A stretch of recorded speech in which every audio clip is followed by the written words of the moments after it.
FedEx Cup Fall is back. This is the fourth event of the fall. What are we looking at for the Bank of Utah Championship?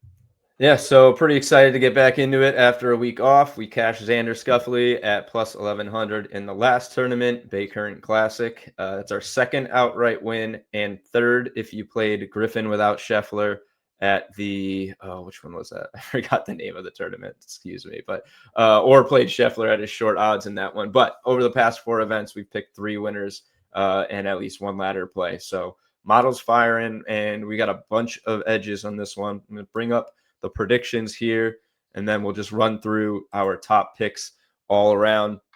So we're going to Utah, Black Desert Resort Golf Course, 7,421 yard par 70. This is a really unique layout because it is literally carved into lava rock.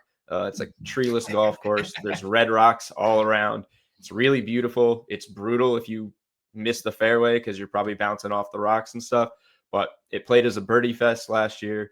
I would expect low scores again, even though it's about 50 yards longer. I think they added about 25 yards on one hole and split the difference on some other three. So should be pretty much the same. Big stats here are putting, probably most important. The greens can get a little crazy. Approach from higher distances and off the tee where you want to prioritize accuracy over distance. And I'm just going to run through our value bets real quick here. You can see them in the predictions on the screen. And I'm just going to talk about each of these guys real quick. First up is Maverick McNealy. He's the tournament favorite and the model favorite. Not uncommon that we see that, but he's got a nice little edge. He'd be fair at plus 1025. You can get him plus 1600. He's got a little edge at top 10 and top 5 as well. Solid form with a third place at the BMW Championship. T13 in his only event of the fall, 7 top 10s this year, 21st in putting, 55th off the tee. Not the best on approach, but his distance should shorten up these holes. That's our best bet based on value and probability. Our second guy, Alex Noren, 6.3% plus 2,000, a favorite of the Dimers model, fair at plus 1,500 here. He gets a top 20 edge at plus money, and he's only one of two guys, him and McNealy, who are 50% or higher to finish top 20. Short season for Noren after returning from injury back in May. He finished this year, though, with a T7 and T3 in big events, and then won twice on the DP World Tour since. He's in as pretty much as good form as you could be in the fall for a player who didn't even golf the full season. Good putter, accurate driver, and he's sitting outside the top 100 in points, so he basically needs to start racking them up over these next couple tournaments. I think, as I mentioned, fair odds at plus 1,500, so a nice value here at plus 2,000. Jason Day, 4.8%, plus 2,800, fair at plus 2,000. He's got a small edge in placements for a ladder play. If there was one guy you were doing, it'd probably be him based on the model's projections.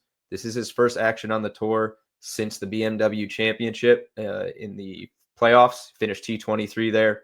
He's got kind of a mixed bag of stats, decent putter, ranked 61st, but he's above average, right at field average in driving accuracy, solid off the tee. Might have a little bit of rust to deal with here. Christian Bezuidenhout, 3.8% plus 3,500, fair at plus 2,500. So $100 difference there for a $10 better. He's a ladder play. Top 10 in back-to-back stops on the fall circuit. 11th ranked putter, 29th most accurate off the tee. Distance is not really his strong suit. So he's probably appropriately priced as a long shot with upside here. And our last guy, he's actually off screen here. I'll roll down.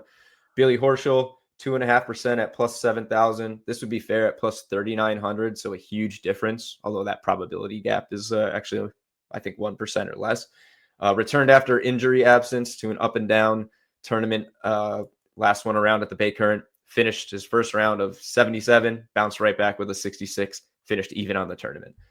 Strength has always been his putting, and he flashed upside with a couple top 10s this year. But, another guy who might just be a little rusty, but great value.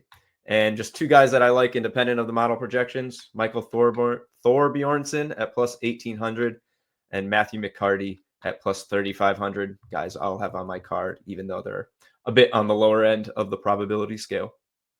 All right, lots of different ways to approach it. I love the PGA season. One of the most fun sports to bet is golf. We'll have you covered week in and week out throughout the PGA Tour schedule here on the Dimers Sports Betting Podcast.